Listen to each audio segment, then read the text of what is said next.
Home Remedies presents What can treat large facial pores naturally?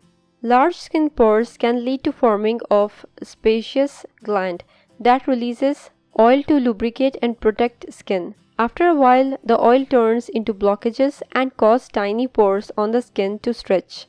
Quite obviously, these pores look ugly. Today I am going to share with you one such natural ingredient found in every kitchen that will help to reduce the appearance of large pores. Let's see how to make the remedy. Ingredients: tomato 1, lemon juice 1 teaspoon. Directions: mix the pulp of tomato with a teaspoon of lemon juice. Apply gently on your face. Wash it off after half an hour.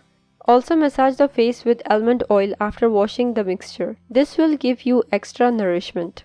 Tomatoes can be more effective if accompanied by a lemon. Use it twice a week for best results. If you liked the video, hit that like button to give it more value and share it on your social networks to let others benefit from it too. Thanks for watching.